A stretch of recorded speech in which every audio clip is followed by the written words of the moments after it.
Provenance is a fascinating thing. A biting wind blew across the residential street in the Boston suburb I call my home.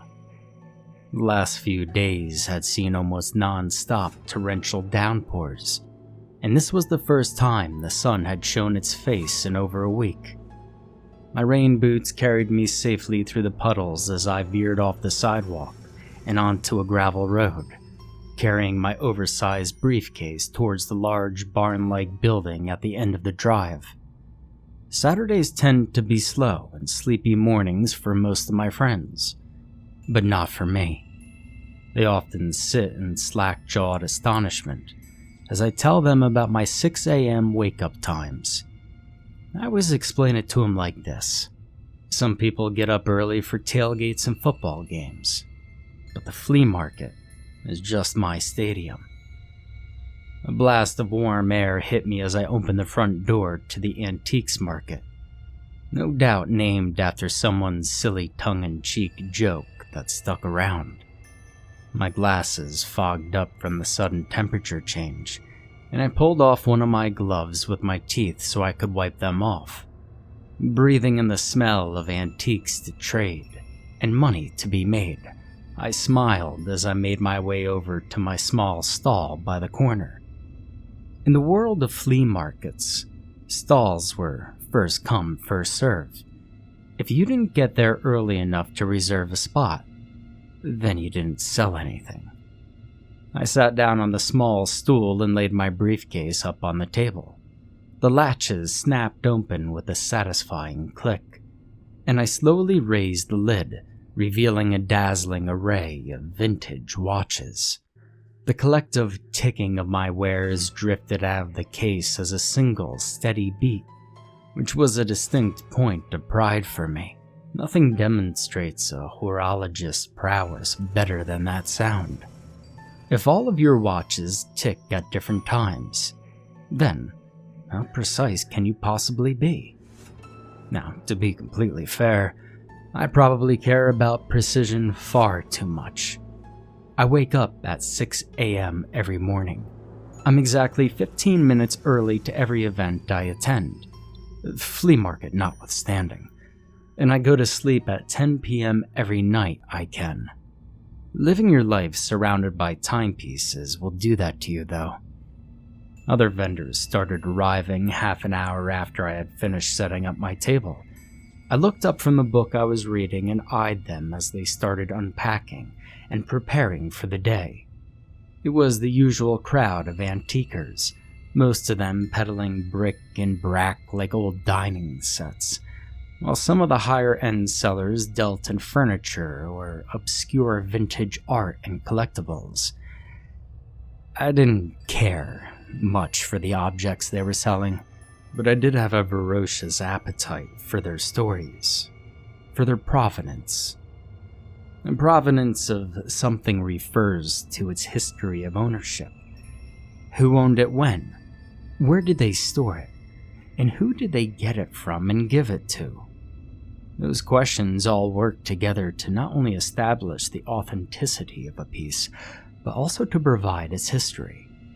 If you're like me, sometimes you find the story of an object far more fascinating than the object itself. I mean, just look up the Hope Diamond if you want to see for yourself what I mean. The main gimmick of my watch collection, if you would stoop to using such a word to describe it, is that I not only repair the timepieces, I also use the markings inside them to piece together what I can about their history. Now, most people don't know this, but every time work is done on a watch or a clock, the tools that are used in the process leave behind what are called witness marks. Antique timepieces are often handmade and don't come with any kind of manual or diagrams, but they do come with hints about what had been done within them before. Once you crack open a watch and look inside, you'll start to find witness marks, which are simply the remnants of previous work. Sometimes it's discoloration where a piece used to be, and other times it's scratches from tools that had been previously used within it. Just like fingerprints, no two watches bear the same witness marks. Each one is wholly unique and exquisite in its journey and design. Now, I had begun the day hopeful that my collection would draw the attention of some prospective buyers, but as the morning turned into afternoon, I spent all my time enviously watching my competitors cut deal after deal. Bored nearly to tears and itching to do a little bit of exploring myself, I put up a sign that read, "Be back in 5 minutes," and I got up to stretch my legs. The aisles between the stalls were packed with locals and tourists alike, all competing for space and bargains. With all the hustle and bustle going on just a few rows over, my quiet spot on the edge of the barn where you could hear the watches tick seemed even more like a ghost town. I shimmied my way through the hordes of people and made my way up to my favorite vendors, looking for anything I might want to take home for my personal collections.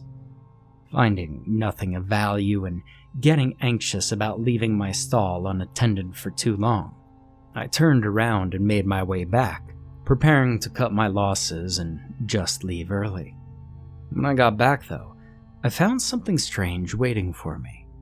A small, black box sat in front of my briefcase display, perfectly centered on the table.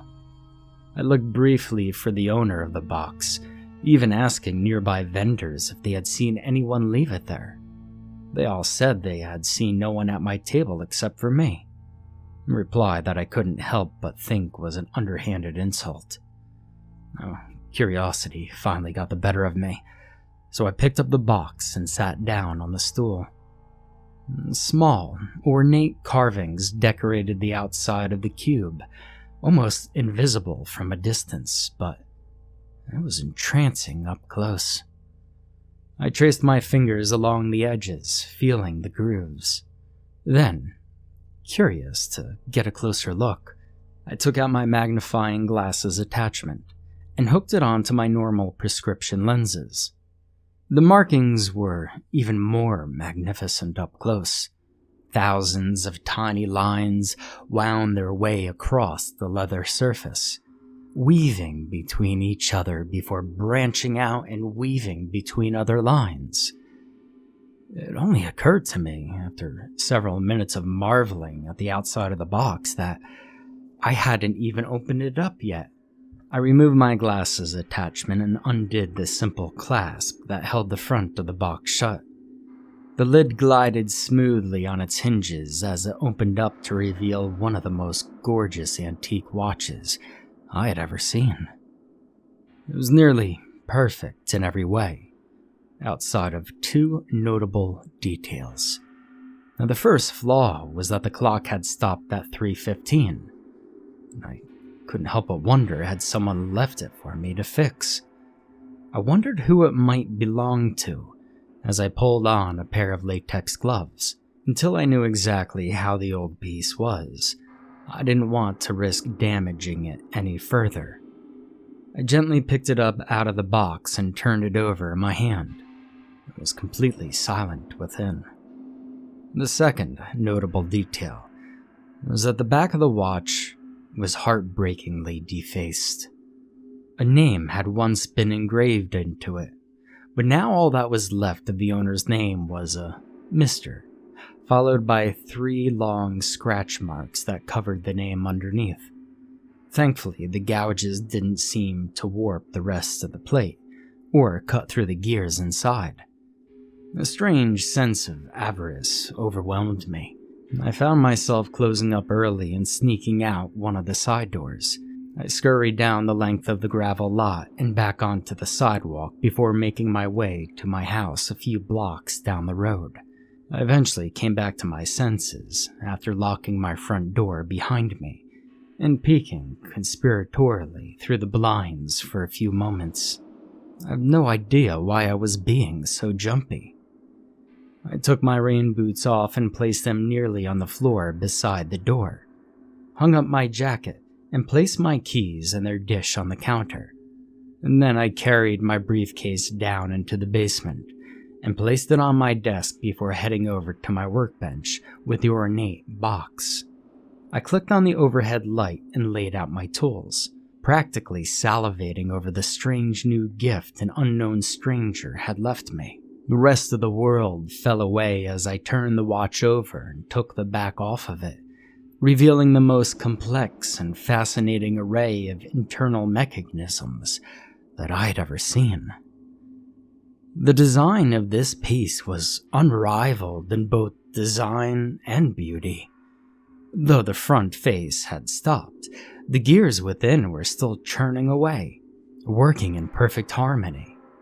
That meant the disconnect must have been deeper within, where the gears connected to the hands themselves. I put the magnifying attachment back on my glasses and stared in wonder at the craftsmanship on display within this work of art. It was so perfect that it seemed almost otherworldly.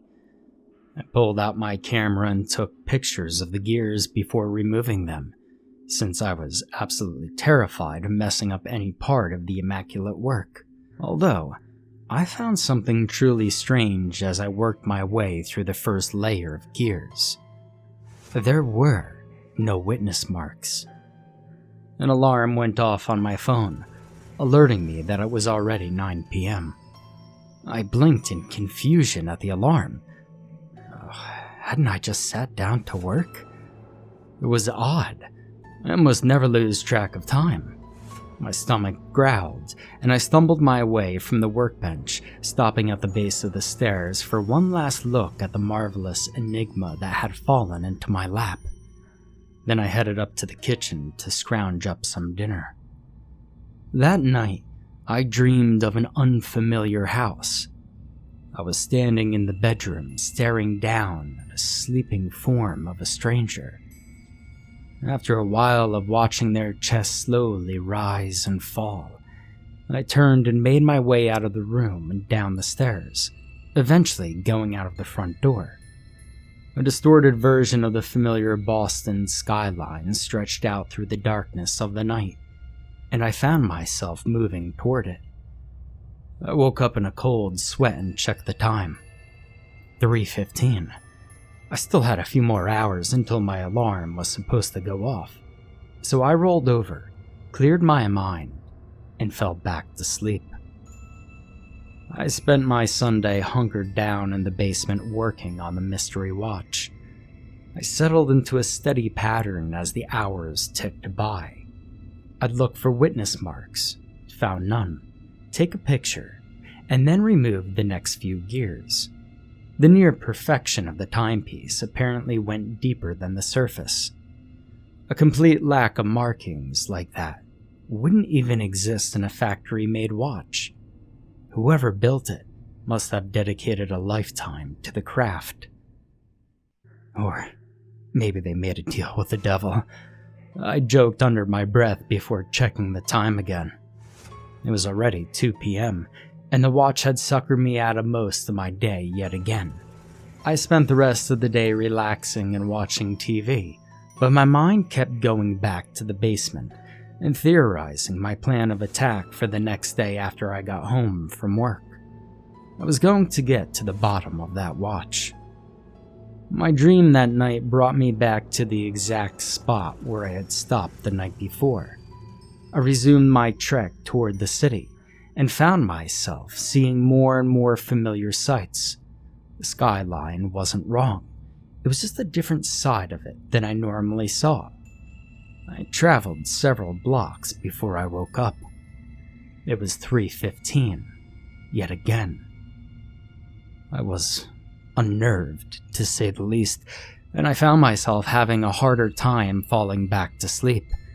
And when I did, it wasn't as restful as it usually is for me. I drifted through work the next day, desperate to get back to my house for a nice nap and a good session of exploring the watch in the basement. By the time I got home, though, I decided to forego the nap and just head straight to my pet project. I was getting closer to the face now, and I still hadn't found any witness marks. Who made this watch? Somewhat predictably, my dream that night picked up exactly where the last one had left off. A surreal feeling washed over me as I moved on autopilot through the city. My path felt too precise to be random, and my surroundings were too detailed to be made up. Had I been to that part of Boston before? I made it through a large chunk of the city before startling awake. I checked the clock next to my bed and had my suspicions confirmed. 3:15. Once was random, 2 was coincidence. 3 times though, what was going on? Sleep eluded me for most of the rest of the night, and I spent a large chunk of my Tuesday morning nursing a large cup of coffee, which is a rarity for me. A pallor had fallen over my face as I looked in the mirror, and I made the decision to take a break from the watch in the basement, at least for the day. Now I bet you could guess where I was in my dream that night. My strange feeling the night before was all but confirmed as I moved faster and faster through the city streets, watching as the buildings began to be more spaced out and the sights became more familiar. It felt like I was hunting something. Cold sweat. 3:15. You know the drill by now. I couldn't fall back to sleep at all after that, so I got up and went downstairs to work on the watch again. And for a moment, when I first opened the door to the basement, I could swear that I heard it ticking. The next few days followed the same pattern. I'd spend my day exhausted and obsessing over the watch. I'd walk through Boston in my dream, and then I'd wake up at 3:15 on the dot, unable to go back to sleep. The biggest shock of them all was on Thursday night, when my dream trek took me to a small field on the edge of my own street. I could see my house before I woke up.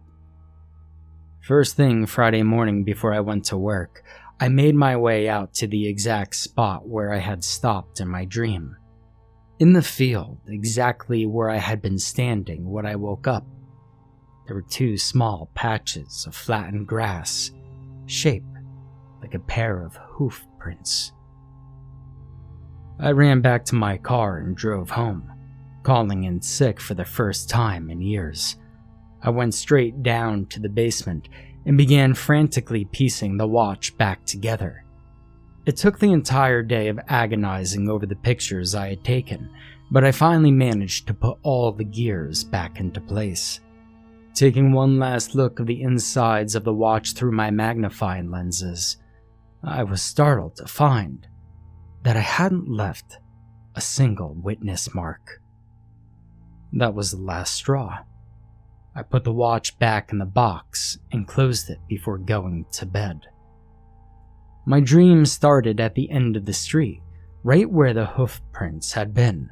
I watched in horror as I passed by all of my neighbors' houses and found my way to my own front door. Pulling it open and stepping inside, I gazed over at the basement door for a long moment before turning my attention to the hallway that led to my bedroom.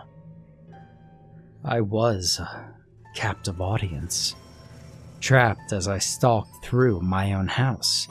Moving into my own bedroom, I looked down at my fitful sleeping form on the bed. The clock next to me said 3:14. I woke up and screamed. There were hoof prints in the carpet at the foot of my bed.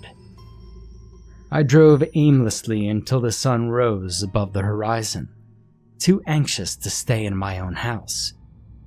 But I knew what I had to do, and I knew because it was what someone else had done to me. I drove home and picked up the box before heading to the flea market and waiting for it to open. I was the first one inside, and I spent the whole morning looking for my moment to pass it on. And it finally came when I watched a woman set a "Be Back Soon" sign on her table full of stained glass art. I quickly walked by her stall and out of the front door, leaving the small black box on the table.